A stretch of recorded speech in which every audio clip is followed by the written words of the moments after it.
ভালো না হয় সেই দেশটা ভালো থাকতে পারে না কখনো। কথা কি বুঝতেছেন আমার? এই আদর্শবান প্রধানমন্ত্রী আর রাষ্ট্রপতি তৈরি করতে আমার রসুলের 10টা বছর 13টা বছর লেগেছে। 8টা মারা গেছে আর 2টা কি আছে বলেন জীবিত আছে। প্লেনটা পড়ার পরে দেখে যে 8 জন মরা আর 2 জন জীবিত, যার উদ্ধার করতে গেছে। দেশ 55 বছর হয়েছে বাংলাদেশ স্বাধীন হয়েছে। এরশাদের সময় একটু কম হয়েছে, প্রত্যেকটা সময় জনগণের উপরে জুলুম এবং অত্যাচার হয়েছে।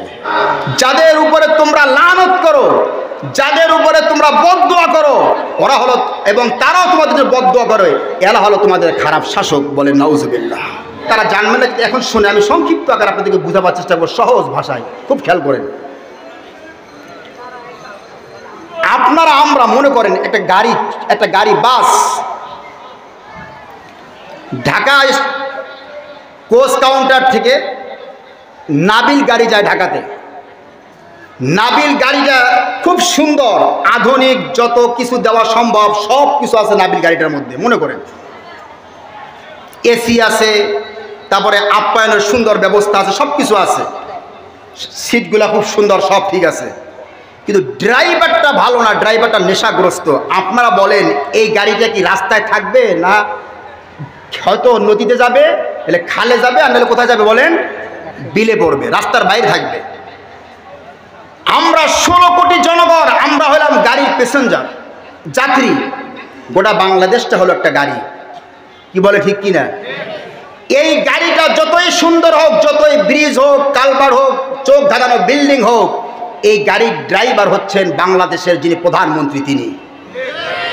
কি বলে ঠিক না?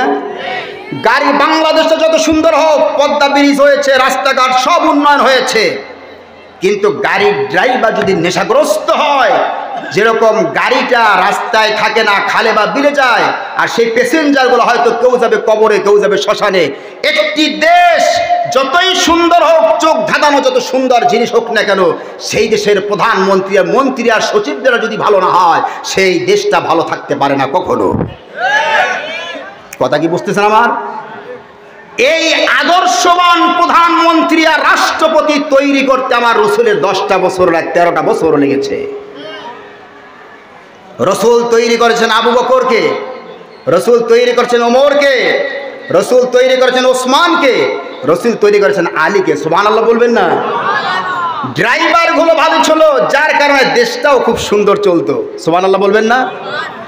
আর আমাদের বর্তমানে যে অবস্থা হয়েছে, আমাদের দেশগুলা দেখতে সুন্দর দেশটা, কিন্তু দেশের যারা ড্রাইভার তারা সবগুলা নেশাগ্রস্ত। আমি বলবো না যে মদ খায়, কথা আমি বলবো না। নেশা আপনারা তো বোঝেন, মদের নেশা আছে না মানুষের। নেশার বাংলা অর্থ হলো ঝোঁক, কোনো একটা জিনিসের দিকে ঝোঁক। বর্তমানে পৃথিবীতে মুসলিম শাসকরা সবগুলা নেশাগ্রস্ত। এগুলো সবগুলা পশ্চিমা ইহুদি, খ্রিস্টান আর হিন্দুদের প্রতি এদের মহব্বত, আমার রসুলের প্রতি এদের কোনো মহব্বত নাই।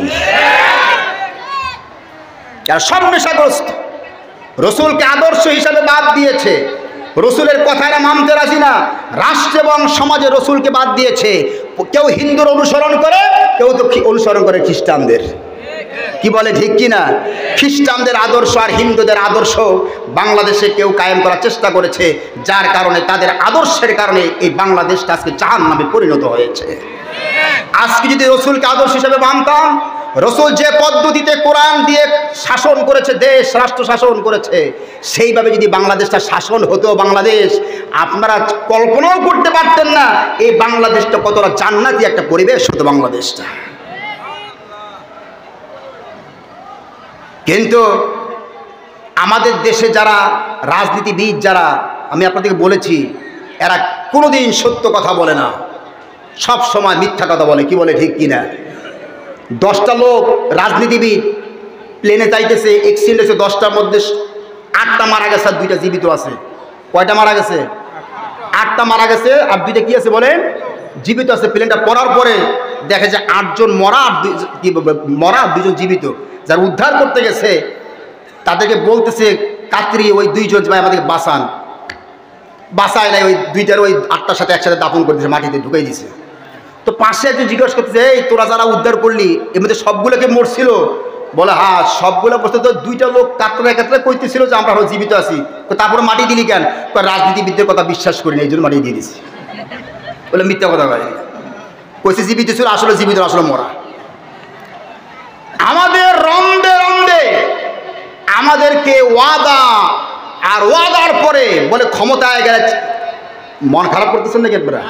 কিন্তু আবার রাজনীতি করে আমরা কয় লাগবে, আমি সামনে হাদিসে আসতেছি আপনার সামনে। ওরা ওয়াদার পরে ওয়াদা করেছে, ক্ষমতায় গেলে বড় তোমাদেরকে গরু চাক্কার মতো বড় বড় জিলাপি খাওয়াবো। কি বলে ঠিক কিনা? 10 টাকা কেজি চাল খাবি, তো অনেক প্রচারণা তারা করেছে, কোনো একটা ওয়াদা তারা ঠিক রাখতে পারে নাই। কি বলে ঠিক না? শুধু মিথ্যা কথা বলেছে। আপনি আসেন, আমার সামনে একটা বই দেখতে পাচ্ছেন, যে বইটা দেখেন, প্রমাণ খেয়াল রাখেন এরকম।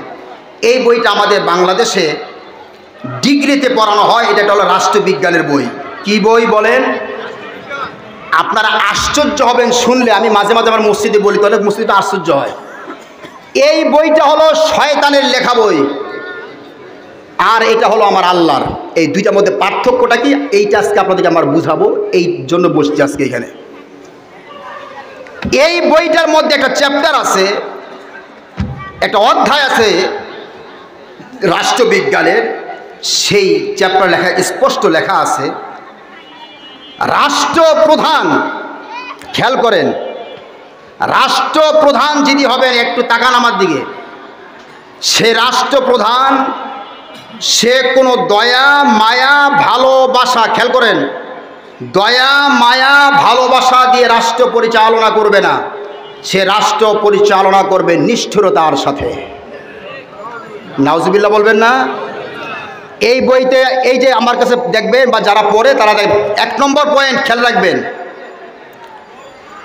ভালোবাসা দয়া মহব্বত দিয়া দেশের জনগণ চালানো যাবে না, জনগণের উপরে নিষ্ঠুরতা চালাতে হবে, জুলুম অত্যাচার চালাতে হবে। বইতে স্পষ্ট লেখা আছে।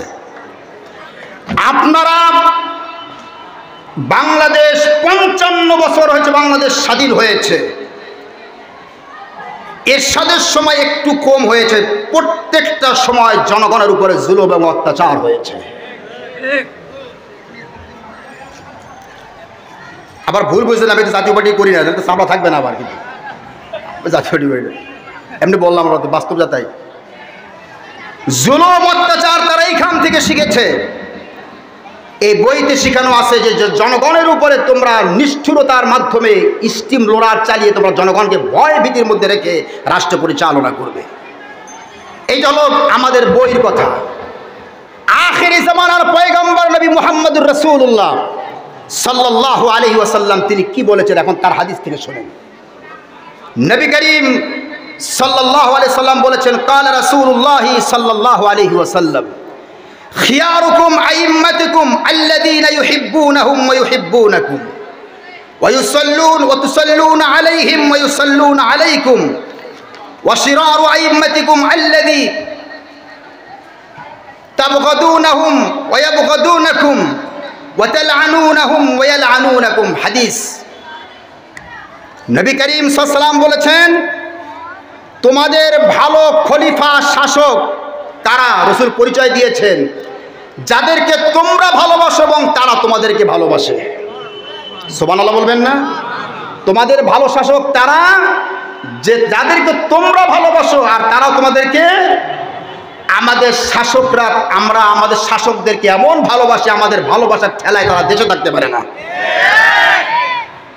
কি বলে ঠিক কি না? আমাদের ভালোবাসায় ঠেকা লাগিতে দেশে থাকতে। রাসূল বলেছেন, তোমাদের ভালো শাসক তারা যাদের জন্য তোমরা দোয়া করো এবং তারা তোমাদের জন্য দোয়া করে। আমাদের এমন অবস্থা শাসক যাদের জন্য আমরা সারাদিন শুধু বদদোয়াই করি। কি বলে ঠিক কিনা? যে মরে না কেন?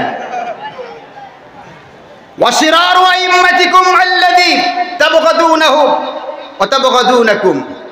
তোমাদের মধ্যে খারাপ শাসক রাষ্ট্রপ্রধান হলো তারা যাদের উপরে তোমরা লানত করো, যাদের উপরে তোমরা বদদোয়া করো, ওরা হলো এবং তারাও তোমাদের জন্য বদদোয়া করে, এরা হলো তোমাদের খারাপ শাসক। বলে নাউজুবিল্লাহ। এটা এখন আমাদের শাসকরা, এদের জন্য আমরা দোয়া করি না বদদোয়া করি? কি বলে, কি করি আমরা? বদদোয়া করি। কি কারণে বদদোয়া করি? এই শাসকেরা আমাদের উপরে জুলুম করেছে, অত্যাচার করেছে, যার কারণে আমরা আমাদের শাসকদের বিরুদ্ধে আমরা বদ্ধ করি। কি বলে ঠিক কিনা? আমার নবী বিশ্বনবী রাসূলুল্লাহ সাল্লাল্লাহু আলাইহি ওয়াসাল্লাম তিনি কি বলেছেন? তিনি বলেছেন একদিন হযরতে আয়েশা সিদ্দিকা রাদিয়াল্লাহু তাআলা আনহা তার ঘরে নবী করিম সাল্লাল্লাহু আলাইহি ওয়াসাল্লাম তিনি শুয়ে আছেন। আয়েশা বলছেন, আমি আমার নবীকে বলতে শুনেছি, আয় আল্লাহ তাআলা, তুমি আমার সেই উম্মতের রাষ্ট্রপতির উপরে তুমি শক্ত হও যে রাষ্ট্রপতি তার জনগণের উপরে শক্ত হয়। ফাশকুক আলাইহিম, হে আল্লাহ, ওই রাষ্ট্রপতির উপরে তুমি শক্ত হয়ে যাও যে রাষ্ট্রপতি তার আমার বান্দাদের উপরে শক্ত হয়, আমার উম্মতের উপরে শক্ত হয়। যে রাষ্ট্রপতি আমার উম্মতের উপর জুলুম করে সেই রাষ্ট্রপতির উপর তুমি আল্লাহ শক্ত হয়ে যাও। শক্ত হয়েছে না হয় নাই? শক্ত হয়েছে না হয় নাই? অথচ হযরতে ওমর ফারুক রাদিয়াল্লাহু তাআলা আন, নাম শুনেছেন আপনারা? নাম শুনেন না আপনারা? ওমর ফারুক রাদিয়াল্লাহু তাআলা আনহু খলিফাতুল মুসলিমিন। সেই খলিফাতুল মুসলিমিন তিনি মানুষ শুধু নয়, আমি বলেছিলাম তার রসুলের হাতে গড়া ছাত্র যারা রাষ্ট্রপতি ছিল তাদের দিকে তাকান। মানুষের উপরে জুলুম করা তো পরের কথা। হযরত ওমর বলেছেন, আমি মদিনায় এখান থেকে 1000 কিলোমিটার দূরে ফোরাত নদী, সেখানে যদি একটা ছাগল যদি মারা যায় কাল কিয়ামতের ময়দানে সেই ছাগলের জন্য আমার ভয় হয় যে আমার আল্লাহর কাছে আমার হিসাব দিতে হবে।